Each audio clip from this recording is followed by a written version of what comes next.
सच सच बताओ, तुम तीनों में से किसने मेरे बैग से वह लेटर निकाला? लेटर नहीं, लव लेटर था। अचानक से स्नेहा की जुबान फिसली तो जल्दी दांतों तले जुबान दबाते सर झुका गई। उस वक्त योगी हाउस में एक अदालत लगी हुई थी जिसमें सामने खड़े 3 मुजरिम राजनाथ के गुस्से का निशाना बने थे। बकवास बंद करो और जितना पूछा है उतना जवाब दो। बोलो किसके पास है वह लेटर? राजनाथ के हाथ में उस वक्त छड़ी थी और वह तीनों सांस रुके खड़े थे। दिल ही दिल में प्रार्थना कर रहे थे कि अभी योगीनाथ वहां आ जाए और उनकी जान छोड़ दी जाए, वरना आज राजनाथ उन्हें सीधा ऊपर पहुंचाने वाला था। नहीं बोलते तुम? वह टेबल पर जोर से बेल्ट को मारता दहाड़ा। गौरी की आंखों से आंसू लड़कियों की तरह बहने लगे थे। मैंने नहीं निकाला था, मुझे स्नेहा दीदी ने कहा था कि निकाल कर ले आओ। जो 17 साल की स्नेहा ने 16 साल की गौरी की तरफ खूंखार निगाहों से देखा, जबकि 15 साल का आलोक भी आंखों ही आंखों में राजनाथ को स्नेहा की तरफ इशारा करके उसकी पोल खोल रहा था। अभी वह खत उसी के पास है। वह फिर दहाड़ा तो गौरी की आंखों से और ज्यादा आंसू बह निकले। वह आलोक के दिल पर गिर रहे थे। कितने मतलबी हो तुम, सारा किया धरा तुम्हारा खुद का है और मजे से चुप खड़ी हो और हमें फंसा दिया।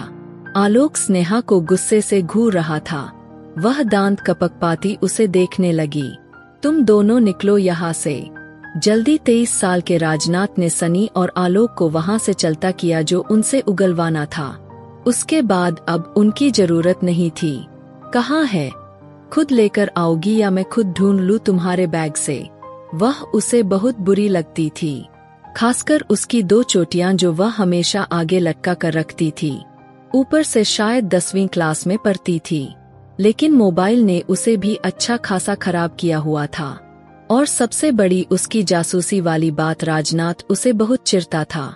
मेरे पास कोई लव लेटर नहीं, वह तेजी से बोली। तुम्हारा लव लेटर तो मैं अभी निकालता हूँ। उसका बैग उससे लेता उसकी सारी किताबें बाहर निकालकर टेबल पर फेंकने लगा। स्नेहा उसका मुंह देखते रह गई। उसकी किताबों को बिल्कुल एक एक पन्ना खंगालकर वह चेक करता रहा और साथ कुछ नोटबुक उसकी बुरी तरह फट रही थी, जिनकी राजनाथ ने बिल्कुल परवाह नहीं की थी। कहा, वह लेटर बताओ मुझे, मैं लास्ट बार पूछ रहा हूँ, वरना हाथों पर यह स्टिक मारूंगा। वह गुस्से से सारा बैग नीचे गिरा चुका था, पर उसे कहीं भी वह लव लेटर नहीं मिली। मुझे नहीं पता, वह भी गुस्से की जिद में आ गई थी और यह जिद उसे उसके परिवार वालों से ही मिली थी। बाप बहुत गुस्से वाला था तो माँ उससे भी ज्यादा बरकर थी और एक दूसरे की जिद की आड़ में दोनों अलग अलग भी हो चुके थे। कल्पना ने डिवोर्स मांगी लेकिन आनंद ने नहीं दी। वह आज भी उनके नाम पर अपनी माँ के घर बैठी थी, लेकिन 10 साल बीत जाने के बाद भी योगी हाउस का मुंह तक नहीं देखा था। तुम ऐसे नहीं मानोगी। राजनाथ ने उसका नाजुक हाथ सामने करते गुस्से से उसकी हथेली पर एक छड़ी मारी तो वह दांत पर दांत जमाए। वह दर्द सहन कर गई। बताओगी या और फिर मारूं? वह और गुस्से में हुआ था। नहीं पता, वह भी इतनी ही जिद से बोली। राजनाथ ने उसके हाथ पर एक और छड़ी मारी। उसकी सफेद हथेली पर लाल निशान बन गए थे, लेकिन ना वह सिसकी और ना आंसू बहाए। बिल्कुल चुप खड़ी राजनाथ की आंखों में आंखें डालकर देख रही थी। बताओ, वह दहाड़ा, लेकिन सामने ढीठ बनी खड़ी थी। वह कब किसी की सुनती थी इस बार, बल्कि जवाब देने की बजाय ना में सिर हिलाया। राजनाथ ने फिर से वह छड़ी मारने के लिए उठाया था और वह अपनी निगाहें अपनी हथेली पर करते अपने दांतों से अपने होठों को दबा गई। पर इस बार राजनाथ उसे मार नहीं सका और गुस्से से छड़ी फेंकता वहां से चला गया, जबकि सनीहा अब आंखों में मोटे मोटे आंसू लिए अपनी हथेली देख रही थी। यह पहली बार नहीं हुआ था, शुरू से ऐसा होता आया था। स्नेहा का दूसरा नाम आफत हुआ करता था और जब तक वह आफत ना कर लेती उसे सुकून नहीं आता था। कितनी बार तो राजनाथ उसकी हरकतों से तंग आकर उसे स्टोर रूम में बंद कर देता और वह चुपचाप वहां बैठी रहती थी, यहाँ तक कि वह बंद करके भूल जाता था। और फिर जब स्नेहा कहीं दिखाई ना देती तो वह उसे तलाश करता और तब पता चलता वह स्टोर रूम में बंद है। वह कभी किसी की शिकायत नहीं लगाती थी, लेकिन उसका दिल वक्त बीतने के साथ साथ अब पत्थर का होता जा रहा था। माँ छोड़कर चली गई तब वह 4 साल की थी। दादा दादी के हाथ पलती रही। माँ ने पलटकर कभी उसकी खबर तक नहीं ली। जबकि आनंद भी जिद में आकर स्नेहा से लापरवाह हो गया। दोनों माँ बाप की जिद में उस बच्ची का बचपन बिल्कुल खराब हो गया था। वह बहुत ज्यादा जिद्दी हो गई थी। यह क्या स्नेहा दीदी, आप उन्हें वह लेटर दे देती तो आपको उनसे मार तो नहीं खानी पड़ती।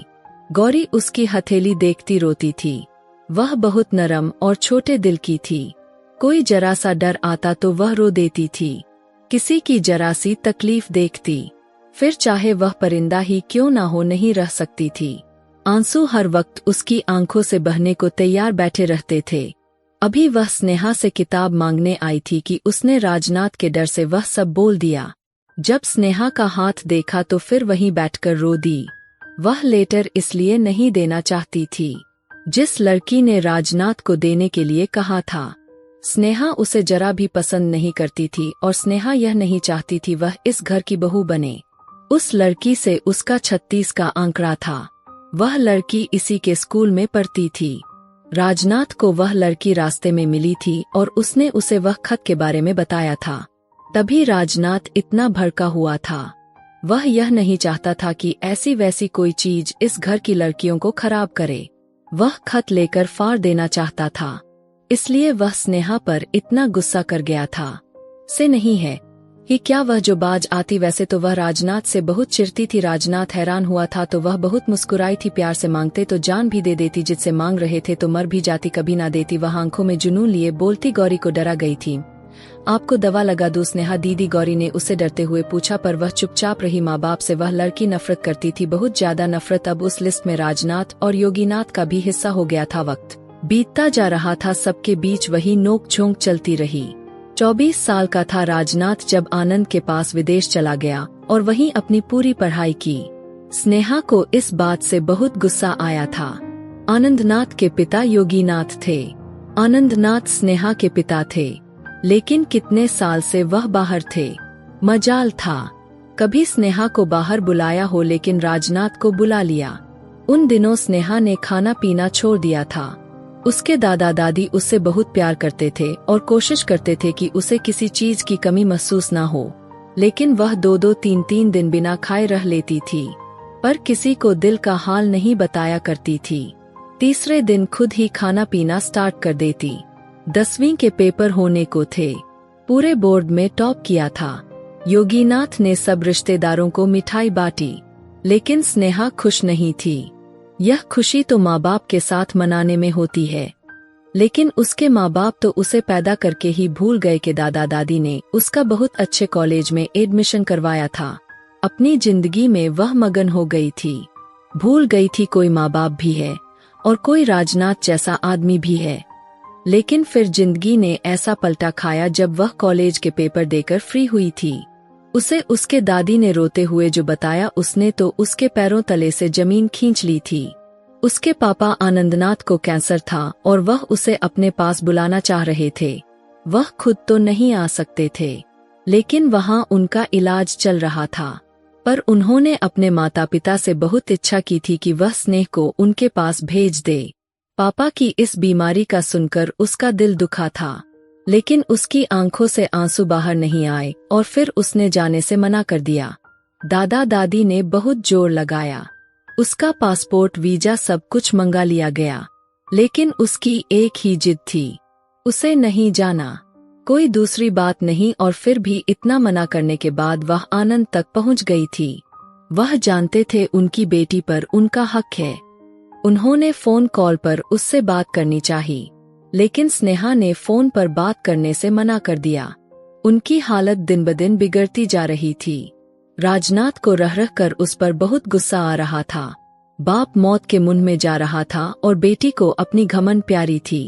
उसका दिल कर रहा था कि वह खुद हिंदुस्तान आकर उसे थप्पड़ मार मार कर यहाँ से ले जाए, लेकिन वह राजनाथ को इस हाल में अकेला छोड़कर नहीं जा सकता था। क्या बात है, क्या बात है? योगी जी क्यों अपसेट लग रहे हैं? इंदिरा देवी ने उनके पास आते पूछा। राजनाथ का फोन था। आनंद की हालत ठीक नहीं, मुझे लगता है मुझे जाना चाहिए वहाँ। इलाज तो हो रहा है, फिर हालात क्यों नहीं ठीक हो रहे, वह भी परेशान हो गए। जबकि दरवाजे के बाहर खड़ी स्नेहा ने उनके शब्द सुन लिए थे। वह अपनी बेटी को याद कर रहा है और प्रॉपर इलाज नहीं करवा रहा। अब जाकर उसे समझाना पड़ेगा कि जो बोया है वह काटना पड़ेगा। बचपन से उस बच्ची को माँ बाप ने अपने प्यार से अलग रखा और आज वह चाहता है कि उसकी एक आवाज पर वह भागती उसके पास आ जाए, तो ऐसा नहीं हो सकता। हम एक हद तक ही स्नेहा को समझा सकते हैं, उसके साथ जोर जबरदस्ती नहीं कर सकते। स्नेहा की साइड ले रहे थे और स्नेहा रोते हुए हंसने लगी। कोई था जो उसकी तकलीफ समझता था। 19 साल की हो रही थी, 4 साल की थी तब से वह अकेलेपन का गम को झेल रही थी। यूं तो सब थे, लेकिन माँ बाप की जगह कोई नहीं ले सकता। चाचा चाची थे। अचानक से ही उस जिद्दी लड़की ने यह फैसला कर लिया और अंदर आ गई। दोनों पति पत्नी एकदम से चौंक पड़े। मेरी फ्लाइट की टिकट बुक करवा दो, मैं भी जाना चाहती हूँ। अचानक से उसके मुंह से यह सब सुनते योगी इंदिरा देवी को बहुत हैरानी हुई और यह झटका सा लगा। लेकिन उन्होंने बिना कुछ कहे उसके सर पर प्यार भरा हाथ रखा और अगले दिन की फ्लाइट बुक करवा ली। उसे अकेले लंदन भेज दिया। जाना तो योगी साहब को भी चाहिए थी, लेकिन उनकी तबीयत ठीक नहीं थी और डॉक्टर ने लंबे सफर से मना किया था। वह अकेले ही लंदन पहुंची। राजनाथ को योगीनाथ ने खबर दी थी। वह उसे एयरपोर्ट पर लेने पहुंच गया था। लंदन एयरपोर्ट पर पहुंचते ही उसकी नजरों ने किसी अपनों को तलाश करती सब जगह ढूंढ लिया था। आपको कोई लेने नहीं आया, आप मुझे एड्रेस बता दीजिए, मैं ले जाता हूँ। स्नेहा ने पलटकर उस आदमी को देखा, कमघोरा ज्यादा, जो सारे सफर के बीच उसे तंग करता आया था, क्योंकि उसके सीट के बगल में ही उसका भी सीट बुकिंग था और यह सारे रास्ते स्नेहा को तंग करते आया था। तुमसे मदद नहीं मांगी, अपना रास्ता नाप लो। बहुत बदतमीज और मुनफरद दिखाई दे रही थी फ्लाइट में। उसने तभी लिहाज कर लिया था, पर अब ज्यादा फ्री हो रहा था तो स्नेहा को आग सा लग गया। यार, आपसे मैं तमीज से बात कर रहा हूँ, आप बदतमीजी पर उतर रही है। उस आदमी ने बुरा सा मुंह बना लिया। अपनी तमीज अपने पॉकेट में रखो। जब मुझे बात करनी ही नहीं तुमसे तो मेरी मदद क्यों करनी है तुम्हें? वह दोनों हाथ सीने पर बांधे लड़ने मरने के मूड में आ चुकी थी। स्नेहा अपने पीछे जानी पहचानी आवाज सुनती पलटी। पूरे 4 साल के बाद उस आदमी को देख रही थी जिसे जिंदगी में वह सबसे ज्यादा नफरत करती थी। वह उसे पहचान गई थी। कुछ ज्यादा बदलाव तो नहीं आया था, बस देखने में पहले से कुछ ज्यादा खूबसूरत लग रहा था। जबकि वह स्नेहा को देखकर दंग रह गया था, क्योंकि उसमें तो अच्छा खासा चेंजिंग आ गया था। जो पिक्चर उसे योगीनाथ ने भेजी थी उसमें तो वह बिल्कुल स्कूल की बच्ची दिखाई दे रही थी। 2 चोटी बांधे हुए, जो राधनाथ को बिल्कुल पसंद नहीं थी। लेकिन यहाँ तो वह अपने बाल को हल्का सा कलर करते, क्लचर में ढीले छोड़ते, दुपट्टा गले में डाले, आंखों में चश्मा लगाए खड़ी थी। पूरी एटीट्यूड की दुकान लग रही थी। वह 2 कदम की दूरी तय करते उस तक पहुंचा था। पास खड़ा आदमी राजनाथ को देखते मुस्कुराया था। वह राजनाथ का दोस्त परेशान था।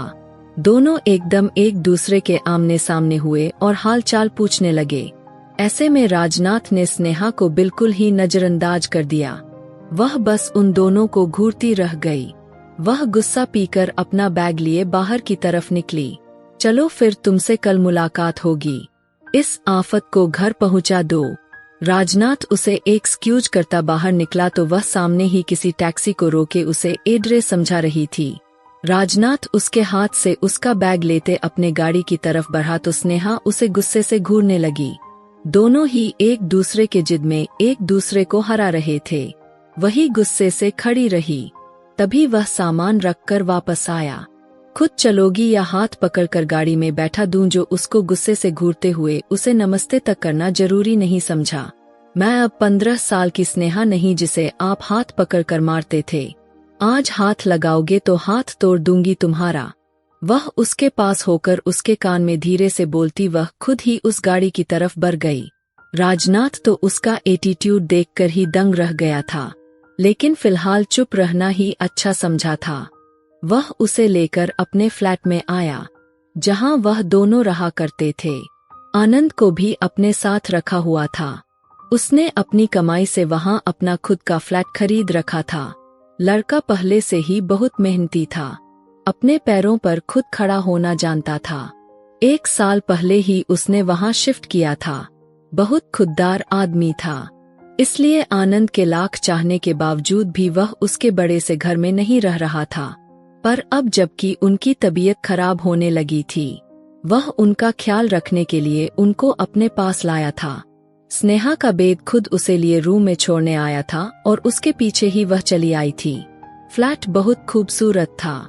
स्नेहा ने दिल ही दिल में तारीफ की, लेकिन जुबान से कुछ नहीं कहा। यह अंकल जी का कमरा है, वह सामने है, चाहो तो जाकर मिल सकती हो। वह उसके तरफ देखता बोला, अभी दिल नहीं। वह बिस्तर के एक तरफ बैठी रूठे अंदाज में बोली। वह उसके पास आकर खड़ा हुआ, तो जल्दी से अपना दिल बना लो, क्योंकि तुम्हें यहाँ घूमने फिरने के लिए नहीं बुलाया। अंकल जी की खराब तबीयत की वजह से बुलाया गया है। जानती हो, एकदम उसकी बात काटते उठ खड़ी हो गई। खुद गर्ज लोगों की दुनिया में कमी नहीं, पर अफसोस माँ बाप को भी उस लिस्ट में शामिल करना पड़ता है, तो फिर यहाँ तकलीफ होती है। वह अपने दिल की जगह हाथ रखते दांत पर दांत जमाए बोली। वह छोटी सी लड़की को देखता चुप हो गया था, जिसका अंदाजा ही इतना जानलेवा था। ठीक है, जब दिल करे मिल लेना, वह इंतजार में है। अपनी कहता वह बाहर निकला और रुकते पलट आया। किसी चीज की जरूरत हो तो बता देना, बाकी खाने पीने का सब सामान किचन में मौजूद है। वह ना चाहते हुए भी उसे बड़ी प्यार से बात कर रहा था। स्नेहा इस बार चुप रही। वह जा चुका था, जबकि स्नेहा की आंखों में ना चाहते हुए भी आंसू बह निकले थे। उसके दिल में न जाने क्यों पिता के लिए तड़प उठती थी। वह तड़प जो कितने दिन से दिल में दबाकर बैठी हुई थी। उसके जाते ही उसके कदम उस कमरे की तरफ उठे थे, आंखों में आंसू थे। वह धीरे से दरवाजा खोलती अंदर दाखिल हुई तो सामने बिस्तर पर सोए हुए पिता दिखाई दिए। स्नेहा पूरे जिस्म से कांप कर रह गई। वह उसके पापा नहीं थे। उनके गाल पिचके हुए थे, आंखों के नीचे काले निशान पड़े थे, चेहरे की चमक उड़ गई थी। वह करीब हड्डियों का ढांचा बचे थे।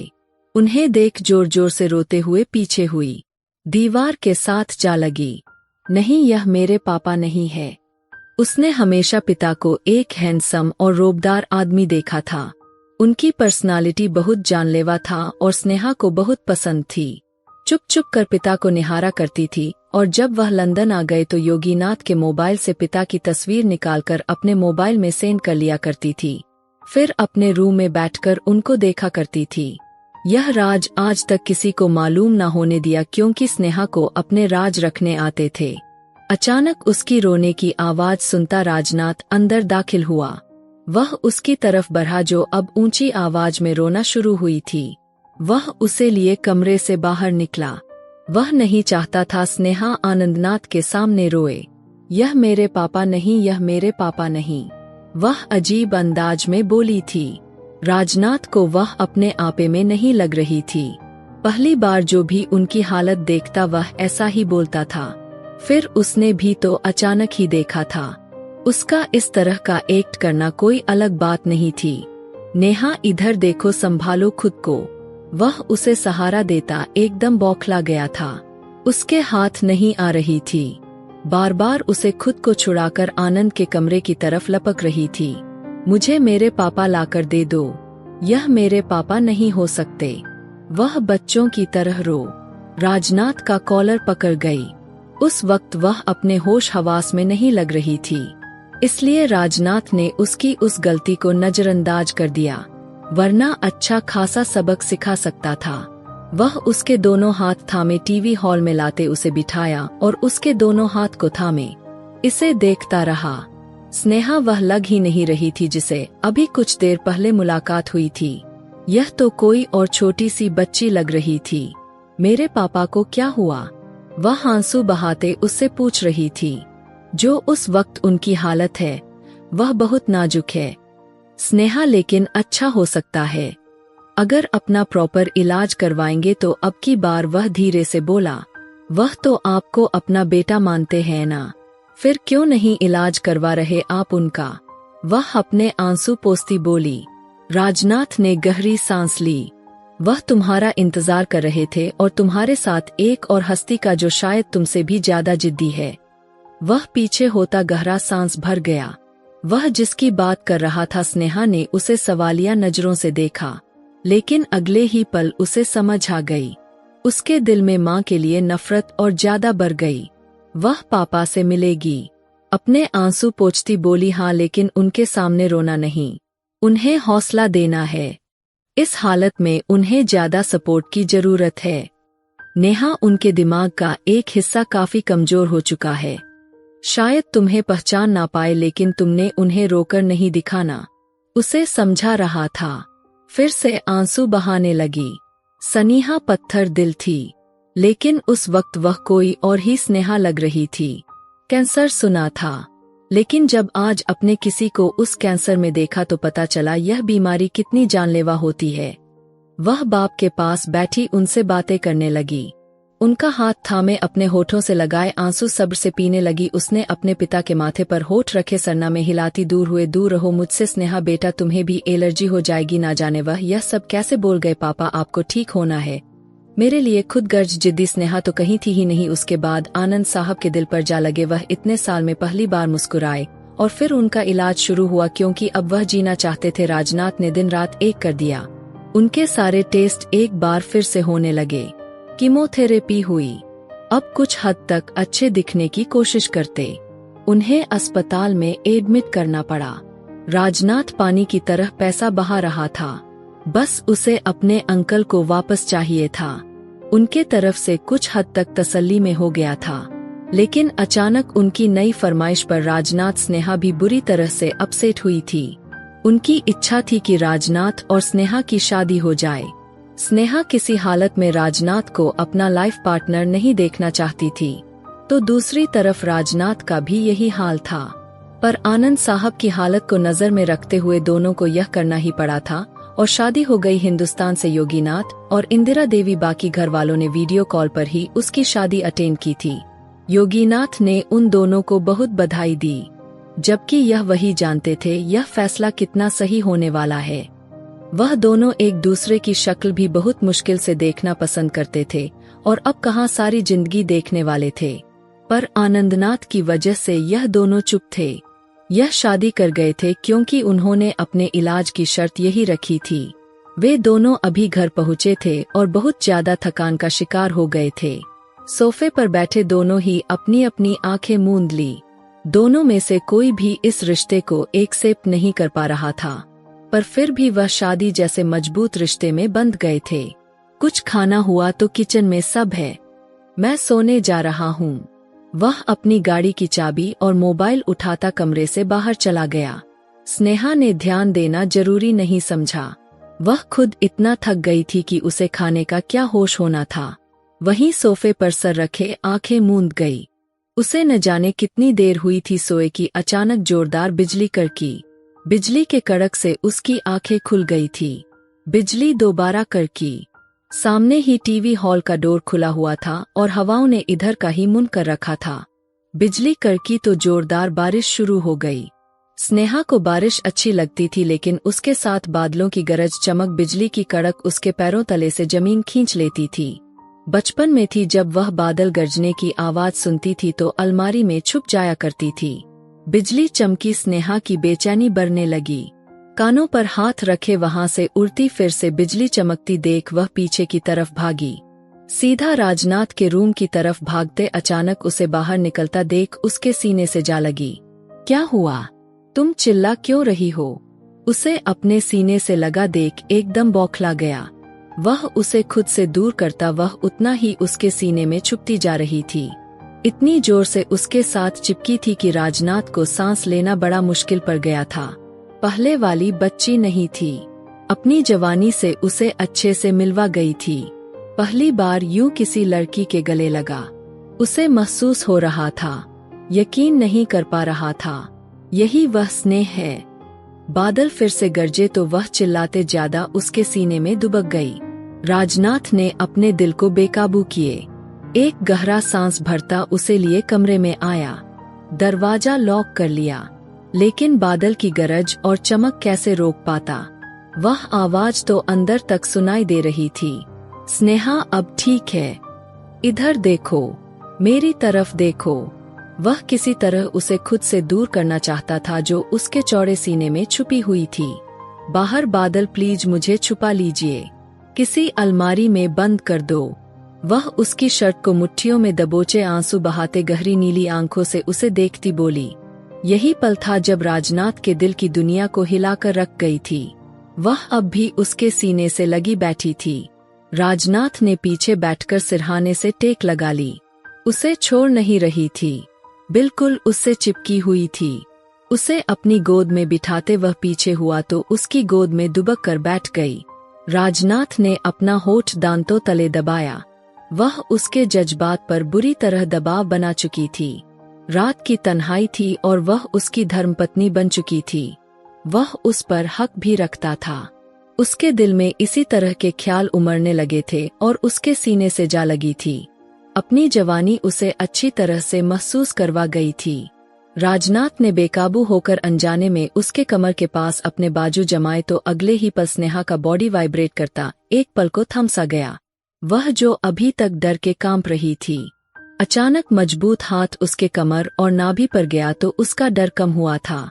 उसने और ज्यादा अपनी बाहें आगे करते अब राजनाथ का हाथ उसके कमर से हटकर उसके गर्दन पर गई थी। वह और ज्यादा उसके साथ चिपक गई थी। वह उसे अपना रक्षक समझ रही थी। जैसे गरजते बादल, चमकती बिजली अब उसका कुछ नहीं बिगाड़ सकते थे। पर वह राजनाथ का बहुत कुछ बिगाड़ गई थी। उसके दिल की दुनिया में हलचल मचा गई थी। उसके जज्बात उभर चुकी थी। उसके जिस्म करंट पैदा करने लगी थी। वह धड़कते दिल के साथ आंखें मीचे। अब उसको पूरा महसूस करता धीरे से चेहरा उसकी गर्दन पर घुस आया और उसके नाजुक गर्दन पर किस करने लगा कि होठों का दबाव अपने गर्दन पर महसूस करती स्नेहा को करंट सा लगा था। उसने झट से अपनी आंखें खोल दी। होठों का दबाव बिखेरने लगा था जो उसकी गर्दन पर महसूस हो रहा था। स्नेहा के दिल की धड़कनें बरी थी, जबकि सामने के दिल की धड़कनों को भी वह आराम से सुन रही थी। वह पूरी तरह उसके बाहों में थी, के बालों को चेहरे से पीछे हटाता। वह उसके गर्दन पर अब पूरा झुकता अपने होठों में भर गया था। स्नेहा सिसक कर रह गई। अचानक उसे अपनी गलती का एहसास हुआ। वह खुद उसके सीने से आकर लगी थी। सामने वाले को क्या इल्जाम देती, लेकिन उसको हक नहीं था कि वह उसकी कमजोरी का फायदा उठाता, पूरी तरह उसमें गुम होता।